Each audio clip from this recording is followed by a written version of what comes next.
Episode 22, Series 4 of 1001 Stories of Greatness. Titus in Kira. Titus, a businessman, had heard about Kira, a city rumored to be exploding with business activity. People rushed in and out every day, exploring different business ideas. What stood out most was the locals' hospitality. The residents welcomed newcomers warmly, a major reason the city flourished. There was one concern, though: rumors that Kira was filled with scammers. It was a popular rumor, but Titus didn't pay much attention. When he arrived, he remembered visiting as a little boy with his family to see a relative who lived in Kira. Now grown, he barely recognized the city, but he could see it was prosperous. I'd like to start something small here and see how it does, Titus thought. He spent the day asking locals about business opportunities.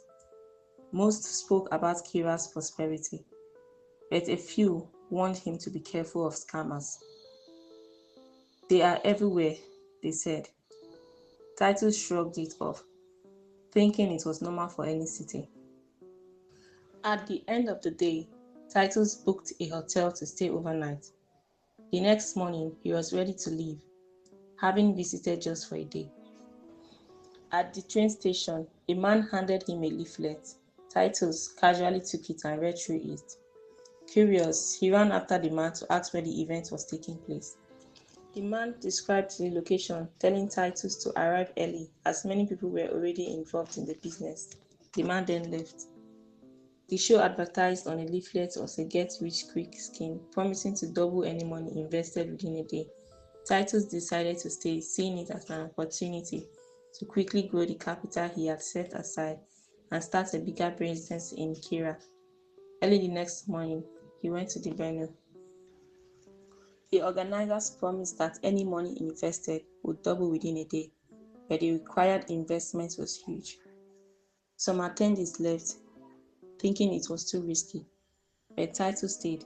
He had money set aside for his new project, and the organizers assured him and a few others who remained that anyone who did not receive their payments that day could return to the venue, where their permanent office was located, to reclaim it.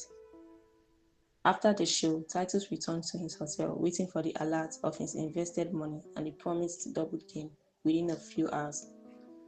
Night fell, and Titus, still waiting, eventually drifted to sleep. By midnight, he suddenly awoke, and the first thing he did was check his phone notifications for the money alert. There was nothing. Titus immediately called the numbers the organizers had shared in case of delay, but the calls did not go through. The next morning, his heart racing, Titus hurried back to the venue and found others from the day before waiting as well, also tense. The office the organizers had used was now empty, unlike the day before when it was filled with amenities and documents that made them seem legitimate. Nearby businesses confirmed that the space had been vacant for months when Titus and the others tried to verify the authenticity of the organizers. After waiting and seeing none of them, realization hit: they had all been scammed. Distraught, some attendees cried and suggested going to the police. At the station, officers explained that scammers had been operating in Kira for a while, causing chaos and targeting innocent victims. If you see a get-rich-quick scheme, someone is not truthful.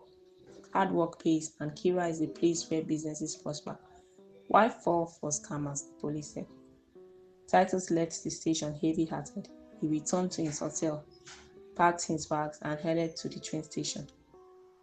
Just as he was about to board, a man handed him another leaflet. Expecting another scam, Titus tensed and grabbed the man by his shirt. Looking at the leaflet, he realized it simply advertised home amenities, and he let the man go. That day, Titus learned a lesson he would never forget. Never chase schemes promising quick, excessive returns.